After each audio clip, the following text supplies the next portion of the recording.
بسم اللہ الرحمن الرحیم۔ السلام علیکم ورحمۃ اللہ وبرکاتہ۔ کیا حال ہے آپ سب کا؟ اللہ پاک سے دعا ہے اللہ پاک آپ سمیت ہم سب کو اپنے حفظ و مان میں رکھے۔ وہ جو ہمارا سلسلہ چل رہا ہے تفسیر کا، تو تفسیر میں یعنی کہ رمضان کے متعلق جو ہے وہ ہم بات کر رہے ہیں۔ تو انشاءاللہ ابھی رمضان بھی آنے والا ہے، تو میں اس لیے مثلاً اس پر زیادہ جو میرا ساری ویڈیو سے زیادہ لمبی ویڈیو ہی اس بارے میں ہے۔ ایک ایک آیت میں اس لیے بیان کر رہی ہوں تاکہ رمضان آنے والا ہے تو خاص کر ہماری جو عورتیں ہیں وہ ان باتوں کو غور سے سنیں اور خدا را ان پر عمل بھی کریں۔ تو آج جو ہمارا ہے آیت نمبر 186، آیت نمبر 187 اور آیت نمبر یہ چونکہ آیتیں ہیں، یہ جو آیت نمبر 187 ہے یہ کافی لمبی ہے۔ یہ بھی میں نے آپ کو بتایا تھا کہ سورۃ بقرہ قرآن پاک کی طویل ترین سورت ہے اور اس کی آیتیں بھی بڑی بڑی طویل ہیں، یعنی اس کی آیتیں کافی طویل ہیں۔ تو پھر میں ایک ایک آیت ہی پڑھتی ہوں تاکہ اچھی طرح آپ کو اس کا ترجمہ تفصیل جو ہے سمجھا سکوں۔ میری تو پوری کوشش ہے، لیکن میں انسان ہوں، گناہ گار ہوں، خطا کار ہوں، تو بھولنے والی بھی ہوں، تو اگر کہیں بھول چک ہو جاتی ہے تو اللہ پاک مجھے معاف کرے۔ آج میں آپ کو آیت نمبر 186 اور 187 جو ہے اس کا ترجمہ، آیت نمبر 186 جو ہے وہ تو مثلا اتنی لمبی نہیں ہے، مگر 187 نمبر جو آیت ہے وہ بہت زیادہ لمبی ہے، یہ رمضان کے بارے میں ہی ہے۔ تو چلیں شروع کرتے ہیں۔ وَإِذَا سَأَلَكَ عِبَادِي عَنِّي فَإِنِّي قَرِيبٌ أُجِيبُ دَعْوَةَ الدَّاعِ إِذَا دَعَانِ فَلْيَسْتَجِيبُوا لِي وَلْيُؤْمِنُوا بِي لَعَلَّهُمْ يَرْشُدُونَ۔ اے اللہ کے رسول، جب میرے بندے آپ سے میرے متعلق سوال کریں کہ میں ان سے دور ہوں یا نزدیک، تو آپ کہہ دیں میں نزدیک ہوں۔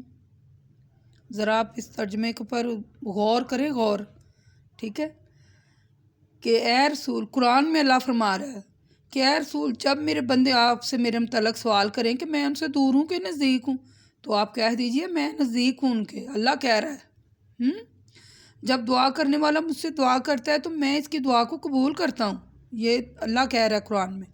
لہٰذا لوگوں کو چاہیے جس طرح میں ان کی دعاؤں کو قبول کرتا ہوں وہ میرے احکامات کو بھی قبول کریں، مجھ پر ایمان لائیں، تاکہ ان کی دعاؤں کی قبولیت ساتھ مثلا اس کے ساتھ انہیں ہدایت میں مل جائے، لعلہم یرشدون، تاکہ قبولیت کے ساتھ انہیں ہدایت بھی مل جائے۔ دیکھیں کتنی پیاری آیت ہے۔ اور کیا اللہ تعالیٰ ہمیں دے اور کیا دے ہمیں اللہ تعالیٰ، کتنی اس کی رحمتیں ہیں۔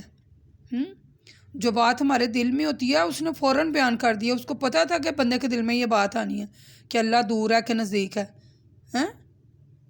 یعنی اللہ کو پتہ تھا کہ بندے کے دل میں بات آنی ہے، تو اللہ نے آیت نازل فرما دی ہے اور اللہ تعالیٰ نے اپنے رسول کے ذریعے کہلوا بھیجا ہے کہ اے رسول جب میرے بندے تیرے سے میرے بارے میں پوچھے تو کہا میں تیرے قریب ہوں۔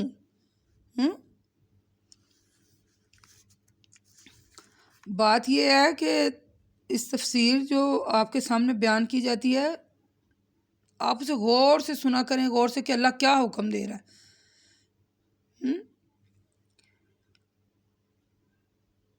کسی نے رسول صلی اللہ علیہ وسلم سے سوال کیا کہ جب ہم اللہ کو پکارتے ہیں، اسے دعا مانگتے ہیں، تو کیا وہ ہمارے قریب ہوتا ہے؟ یعنی میں یہ چند منٹ کی سیکنڈ کی جو میں خاموش تھی، میرا دل بھر آیا بہت زیادہ کہ اللہ کو پتہ تھا کہ لوگوں نے سوال کرنا ہے۔ اللہ کو پتہ تھا نا، تو پھر اللہ نے خود ہی جواب دے دیا قرآن پاک میں کہ اے رسول جب تم سے میرے بارے میں پوچھے تو کہہ دے، اے رسول کہہ دیجئے میں تمہارے قریب ہوں، دعا کرنے والے کی دعا سنتا ہوں، ہر حالت میں ہر جگہ سنتا ہوں، مجھ سے اس کی دعائیں پوشیدہ نہیں ہیں۔ پھر اللہ تعالیٰ سورۃ آل عمران میں فرماتا ہے بے شک اللہ تعالیٰ سے کوئی چیز پوشیدہ نہیں ہے، نہ زمین میں نہ آسمان میں۔ سورۃ کاف میں اللہ فرماتا ہے ہم انسانوں سے اس کی رگ جان سے بھی زیادہ قریب ہیں۔ تم جہاں کہیں بھی ہو اللہ تمہارے ساتھ ہے۔ رسول صلی اللہ علیہ وسلم فرماتے ہیں بے شک اللہ تعالیٰ فرماتا ہے میں اپنے بندے کے گمان کے ساتھ ہوں، جو میرے ساتھ گمان کرتا ہے اور میں اس کے ساتھ ہوں جب وہ مجھ سے دعا مانگتا ہے۔ حضرت ابو موسیٰ شرح فرماتے ہیں ہم ایک سفر میں رسول صلی اللہ علیہ وسلم کے ساتھ تھے، جب ہم کسی بلندی پر چڑھتے تو بلند آواز سے کہتے اللہ اکبر، تو آپ صلی اللہ علیہ وسلم نے فرمایا اے لوگو اپنی جانوں پر رحم کرو، تم کسی بہرے اور غائب کو نہیں پکار رہے۔ مثلا دیکھیں اس حدیث کا ذرا مفہوم دیکھیں، صحیح مسلم میں ہے یہ، پھر دوبارہ پڑھ دیتی ہوں۔ یعنی حضرت ابو موسیٰ شرح رضی اللہ تعالیٰ عنہ فرماتے ہیں، غور سے سنیں، ہم ایک سفر میں رسول صلی اللہ علیہ وسلم کے ساتھ تھے، جب ہم کسی بلندی پر چڑھتے تو بلند آواز سے کہتے اللہ اکبر، تو آپ صلی اللہ علیہ وسلم نے فرمایا اے لوگو اپنی جانوں پر رحم کرو، تم کسی بہرے اور غائب کو نہیں پکارے بلکہ تم تو سننے والے کو، دیکھنے والے کو پکارے، اور تو وہ تو ہر وقت تمہارے ساتھ ہے۔ یعنی یہ اس حدیث نے اس قرآن کی آیت کو اوتھینٹک یعنی کہ پکے سے پکا تر کر دیا ہے کہ اللہ ہمارے ساتھ ہے، ٹھیک ہے۔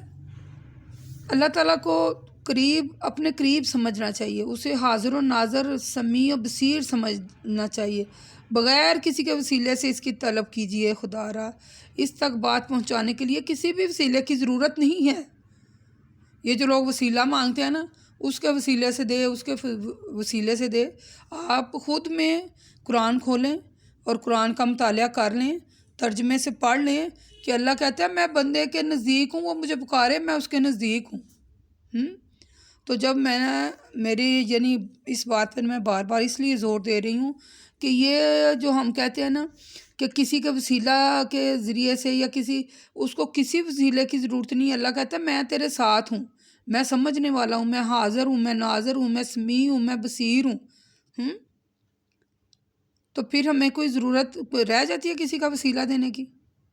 ہاں ایک اور بات ہے، یہاں میں ذرا آپ کے سامنے ذرا وضاحت کر دوں، اب یہ سلسلہ شروع ہو ہی گیا ہے تو یہاں وضاحت کر دوں۔ البتہ دعاؤں کی قبولیت کے لیے اپنے نیک اعمال کا وسیلہ یا کسی زندہ نیک آدمی سے دعا کرانا احادیث سے بھی ثابت ہے اور یہ جائز ہے، ٹھیک ہے، جائز ہے یہ اپنے نیک اعمال کا وسیلہ دینا یا کسی زندہ نیک آدمی جو ہے ان سے دعا کرانا، یہ حدیث سے بھی ثابت ہے اور جائز ہے۔ اللہ پر ایمان لائیں، اللہ تعالیٰ کے احکام پر چلیں، ٹھیک ہے، ہدایت کا صرف یہی ایک راستہ ہے۔ انشاءاللہ تعالیٰ آگے سورۃ اعراف میں اس کی اور تفسیر آپ سے بیان کی جائے گی انشاءاللہ، اگر اللہ تعالیٰ نے ہمیں زندگی تندرستی دی تو میں سورۃ اعراف میں آیت نمبر 55 میں اس کی اور تفسیر ہے، اگر آپ پڑھنا چاہتے ہیں تو میں دوبارہ سے دہرا دیتی ہوں، سورۃ اعراف آیت نمبر 55 میں اس کی مزید تفسیر جو ہے نا اس میں آپ کو ملے گی، تو ہم انشاءاللہ تعالیٰ ہم پڑھ رہے ہیں تو ہم آگے چل کر اور آپ کو یعنی اس کی تفسیر جو ہے نا وہ بتائیں گے۔ اب آگے ہے جی آیت نمبر 187 یعنی یہ طویل ترین آیت ہے، تو چلیں شروع کرتے ہیں۔ احل لکم لیلۃ الصیام الرفث الی نسائکم ہن لباس لکم وانتم لباس لہن علم اللہ ان کنتم تختانون انفسکم فتاب علیکم وعفا عنکم فالآن بشرہن وابتغوا ما کتب اللہ لکم وکلوا واشربوا حتی یتبین لکم الخیط الابیض من الخیط الاسود من الفجر ثم اتموا الصیام الی اللیل ولا تباشروہن وانتم عاکفون فی المسجد تلک حدود اللہ فلا تقربوها کذالک یبین اللہ آیاتہ للناس لعلہم یتقون۔ آمین۔ دیکھیں کتنی طویل ترین آیت ہے۔ احل لکم لیلۃ الصیام یعنی روزوں کی راتوں میں، غور سے سنیں، یہ جو میری بہنیں ہیں نا غور سے سنیں، یہ آیت عورتوں کے متعلق اس میں بہت زیادہ یعنی کہ اس میں مسائل ہیں، خدا را آپ اس کو اچھی طرح غور سے سنیے گا، غور سے، عورتوں کے لیے ہیں اس میں مسائل زیادہ ہیں۔ روزوں کی راتوں میں تمہارے لیے اپنی بیویوں کے پاس جانا حلال کیا گیا ہے. ٹھیک ہے، روزوں کی راتوں میں تمہارے لیے اپنی بیویوں کے پاس جانا حلال کیا جاتا ہے. وہ تمہارے لیے پاک دامنی کا لباس ہیں اور بچاؤ ہیں. اور تم ان کے لیے پاک دامنی کا لباس ہو اور بچاؤ ہو. اللہ کو معلوم ہے کہ تم اپنی جانوں کے ساتھ خیانت کرتے ہو. ٹھیک ہے، اللہ کو معلوم ہے کہ تم اپنی جانوں کے ساتھ خیانت کرتے تھے، لہٰذا اللہ تمہاری طرف متوجہ ہوا اور تم کو معاف کر دیا. اور یہی نہیں بلکہ اس نے مزید آسانی عطا فرمائی. اب تم ان کے پاس جا سکتے ہو اور جو کچھ اولاد اللہ نے تمہارے لیے لکھ دی ہے اسے تلاش کر سکتے ہو. مزید برآں کہ اب تم اس وقت تک کھا سکتے ہو اور پی سکتے ہو جب تک کہ صبح کے وقت سفید دھاگا سیاہ دھاگے کے سے ممتاز نظر نہ آئے. پھر جب سفید اور سیاہ دھاگے میں امتیازی ظاہر ہو جائے تو روزے دار کو رات تک کو پورا کر لے. اور جب تم مسجد میں اعتکاف کرو تو اپنی بیویوں کے پاس نہ آؤ. یہ اللہ کی حدود ہیں، ان کے قریب بھی نہ جانا. اور اے اللہ کے رسول، اس طرح اللہ اپنی آیتوں کو واضح طور پر بیان کر رہا ہے تاکہ یہ لوگ متقی بن جائیں. متقی. یہ آیت کافی طویل تھی، اس کا ترجمہ بھی کافی طویل ہے. میں بار بار اس پر اس لیے زور دے رہی ہوں کہ آپ کو اچھی طرح سمجھ آ جائے کہ ہم نے رمضان میں کیا کرنا ہے اور کیا نہیں. ٹھیک ہے، حضرت برا کہتے ہیں کہ محمد صلی اللہ علیہ وسلم کے صحابہ ہیں، جب کوئی روزہ رکھتا اور افطار کا وقت آتا تو اگر افطار کرنے سے پہلے وہ سو جاتا تو پھر وہ نہ رات کو کھا سکتا تھا نہ اس کے بعد دن کو کھا سکتا تھا. ایک دن ایسا ہوا کہ قیس بن سرامہ انصاری نے روزہ رکھا. پھر جب افطار کا وقت آیا تو وہ اپنی بیوی کے پاس آ گئے اور ان سے پوچھا کیا تمہارے پاس کھانے کو کچھ ہے؟ بیوی نے کہا نہیں، لیکن میں ابھی جاتی ہوں اور تمہارے لیے کہیں سے کچھ نہ کچھ لے آتی ہوں. بیوی چلی گئی. حضرت قیس دن پر کام کرتے رہے، لہٰذا نیند نے غلبہ آ گیا اور وہ سو گئے.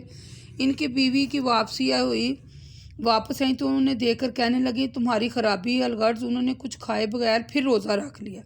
جب اگلا دن آدھا گزر گیا تو حضرت قیس بے ہوش ہو گئے. اس بات کا ذکر آپ صلی اللہ علیہ وسلم سے کیا گیا. اس وقت یہ آیت نازل ہوئی. اس آیت کے نازل ہونے سے لوگ بڑے خوش ہوئے. آپ نے سنا کہ پہلے لوگوں پر روزہ کتنا مشکل تھا، جبکہ آج کا آپ دیکھ لیں کہ آج کل کے روزہ کتنے مطلب کتنی اللہ نے ہمارے لیے پھر آسانی. اللہ کو پتہ تھا سارا، اس لیے اللہ کو پتہ تھا سارا، اس لیے قرآن پاک میں لکھا گیا ہے نا کہ اللہ نے ہمارے لیے آسانی کر دی ہے. پھر حضرت برا رضی اللہ تعالیٰ فرماتے ہیں کہ جب رمضان کے روزوں کا حکم نازل ہوا تو لوگ پورے رمضان میں اپنی بیویوں کے پاس نہیں جاتے تھے، لیکن اس سلسلہ میں بعض لوگوں سے کوتاہی ہو گئی اور وہ اپنی جانوں کے ساتھ خیانت کر بیٹھے تو اللہ تعالیٰ نے پھر یہ آیت اتاری. ٹھیک ہے، یہ جو دونوں واقعات ہیں، بعض لوگ رمضان کی راتوں میں اپنی بیویوں کے پاس مثلا چلے جانا، یعنی کہ اس کی تفسیر یہ کہ روزوں کی راتوں میں اب تک یہ پابندی تھی کہ روزے دار نہ تو اپنی بیوی کے پاس جاتے نہ کچھ کھا پی سکتے، صرف افطار کے وقت کھاتے پیتے، اور اگر وہ سو جاتے تو پھر دوسرا روزہ بھی انہیں ایسے ہی رکھنا پڑتا تھا. ٹھیک ہے، تو مثلا اگر روزے کی حالت میں ہی وہ اپنی بیویوں کے پاس بھی چلے جاتے. ٹھیک ہے، تو پھر اس لیے رمضان میں اللہ تعالیٰ فرماتا ہے کہ وہ تمہارا لباس ہیں اور تم ان کا لباس ہو. یعنی میاں بیوی کو کہا گیا ہے کہ بیویاں اپنے شوہر کا لباس ہیں اور شوہر اپنی بیویوں کا لباس ہیں. ٹھیک ہے، تو جس طرح ہم اپنے لباس کی حفاظت کرتے ہیں اسی طرح میاں بیوی کا غلط کاری سے ایک دوسرے کی حفاظت کرتے ہیں. یعنی آپ صلی اللہ علیہ وسلم نے صحیح بخاری باب النکاح میں مثلا ہے اور صحیح مسلم میں بھی ہے کہ اے نوجوانوں کی جماعت، جب تم میں سے جو شخص نکاح کرنے کی استطاعت ہو تو اسے چاہیے کہ نکاح کر لے، اس لیے کہ نکاح کرنا نگاہوں کو نیچا رکھنا اور شرمگاہ کی حفاظت کرنا. دیکھیں، میاں بیوی کے جو تعلقات ہیں یہ ایک فطرتی تقاضے کو پورا کرتے ہیں، تو اللہ تعالیٰ نے اس فطرتی تقاضے کو ملحوظ رکھا ہے. تو اس لیے پھر اللہ تعالیٰ نے کہا کہ اپنی جانوں پر ظلم نہ کریں. تو اللہ تعالیٰ نے نرمی کا سلسلہ برتتے ہوئے رمضان میں روزوں کی راتوں میں اپنی بیویوں کے پاس جانا حلال کر دیا ہے۔ یہی نہیں کیا بلکہ حلال بھی کیا، اور یہ کہا ہے کہ جب تک صبح یعنی کہ صبح میں سفید اور کالے میں فرق یعنی آپ کو سفید اور کالا الگ الگ نظر آنے تک آپ کھا بھی سکتے ہیں۔ یعنی روزے کی حالت میں 3 کام جو ہیں وہ یعنی کہ حلال اور حرام ہو جاتے ہیں، یعنی بیوی روزے کی حالت میں 3 حلال کام جو ہیں وہ حرام ہو جاتے ہیں۔ وہ کون کون سے ہیں ذرا غور سے سن لیں، یہ میری جو بہنیں ہیں بھائی جو ہیں غور سے سن لیں، خاص کر بیویاں جو ہیں غور سے سنیں۔ روزے کی حالت میں 3 حلال کام حرام ہیں، یعنی بیوی سے صحبت کرنا اور کھانا کھانا اور پینا، یعنی کھانا پینا اور صحبت کرنا، یہ حلال کام جو ہیں روزہ رکھ کر حرام ہو جاتے ہیں، ٹھیک ہے۔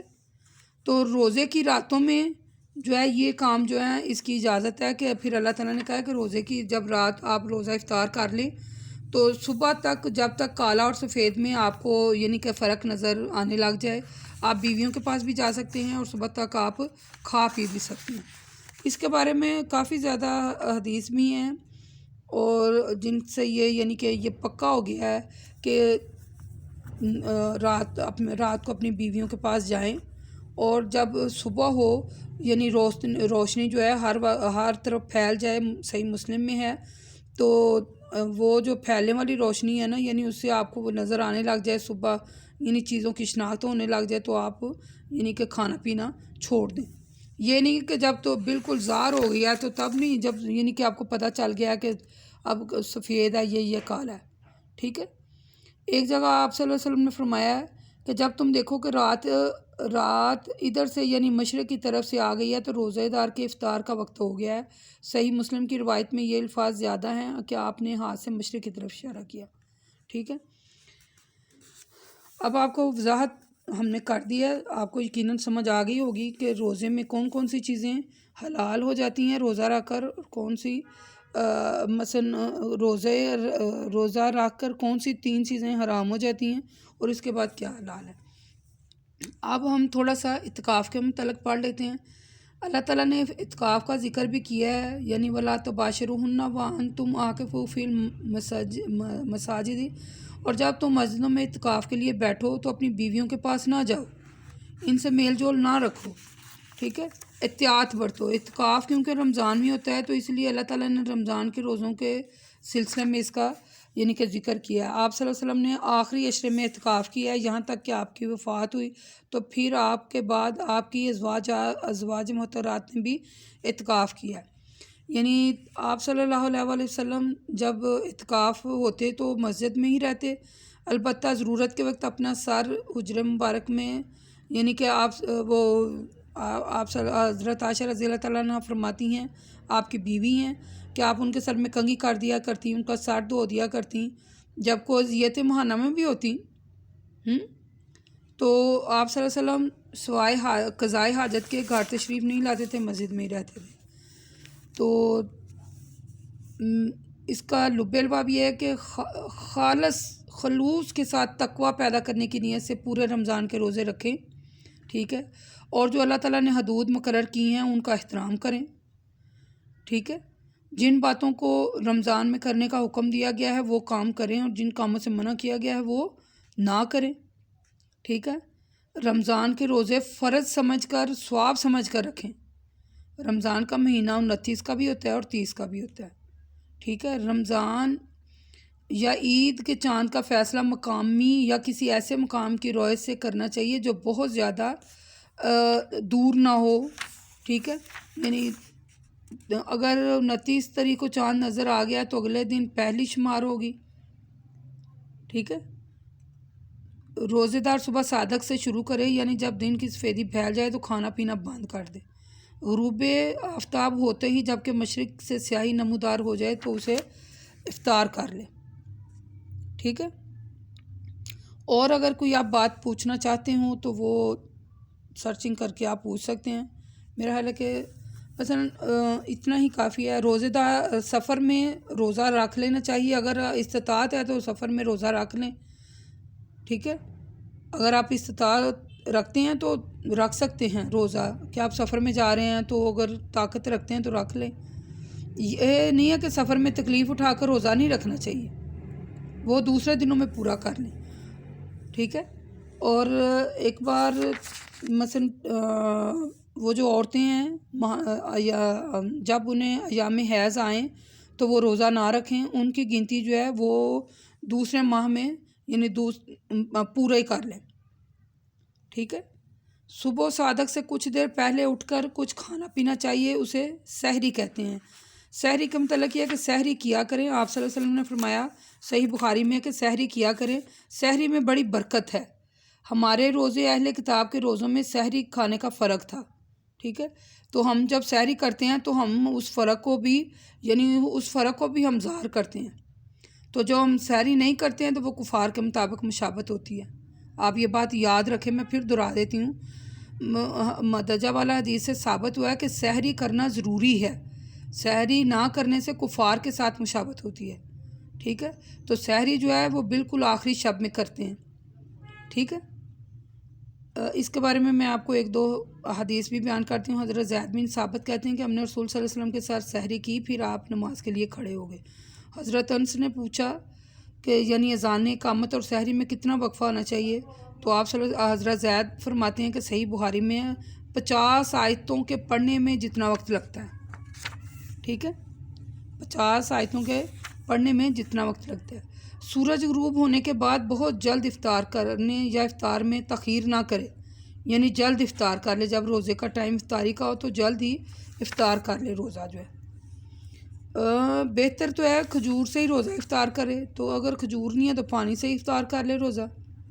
تو اگر روزے میں کوئی بھول چوک ہو گئی ہے تو اسے اللہ تعالیٰ معاف کر دیتے ہیں، یعنی اگر بھول چوک میں کوئی کھا پی لے تو اسے اللہ کھلاتا پلاتا ہے۔ یہ میں نے آپ کو حدیث کے الفاظ سنائے ہیں کہ جب کوئی روزے دار بھول سے کھا پی لے تو اسے اپنا روزہ پورا کر لینا چاہیے، کیونکہ اس نے اللہ نے کھلایا پلایا اس کو۔ بھول جانا تو ظاہر ہے انسان بھول ہی جاتا ہے، ٹھیک ہے۔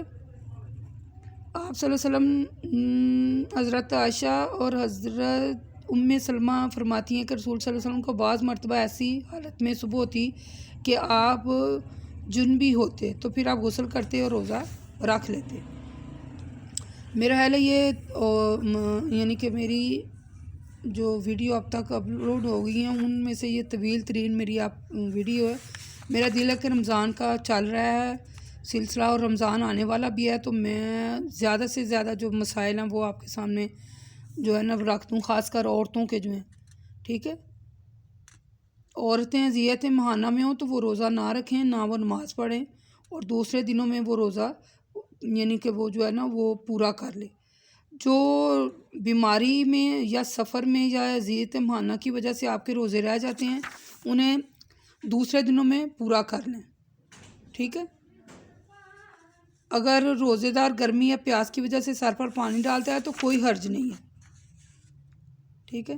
اس کے جو نفلی روزے ہیں نا انشاءاللہ آگے چل کر ہم سورۃ احزاب میں آیت نمبر 35 میں اس کی تفسیر جو ہے نا وہ اور مزید زیادہ مثلا پڑھیں گے۔ اور اینڈ میں مسائل تو اور بھی ہیں لیکن جو موٹے موٹے تھے میں نے وہ کیے ہیں بیان، تو اگر کوئی کسی بات کی آپ کو سمجھ نہیں آ رہی ہے اگر تو آپ جو ہے نا وہ اس کو سرچ کر سکتے ہیں اس کے بارے میں اور بھی۔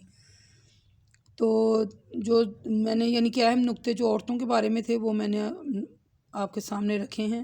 عید کے دن جو ہے وہ عمدہ کپڑے پہننے نئے، ٹھیک ہے۔ اس سے عید پر جانے سے پہلے وہ جو ہے فطرانہ، آپ صلی اللہ علیہ وسلم نے فرمایا کہ مسلمین میں ہر آزاد غلام، مرد، عورت، چھوٹے بڑے پر زکوٰۃ یعنی کہ زکوٰۃ الفطر جس کی مقدار 1 سیاہ کھجور ہے وہ فرض ہے، یعنی آپ نے حکم دیا کہ یہ زکوٰۃ نماز عید کو جانے سے پہلے ادا کر دی جائے۔ وہ جو فطرانہ ہم دیتے ہیں نا اس کے بارے میں ہر مسلمان کو پتہ ہے کہ نماز پڑھنے سے پہلے جو ہے نا وہ فطرانہ ادا کرنا ضروری ہے، ٹھیک ہے۔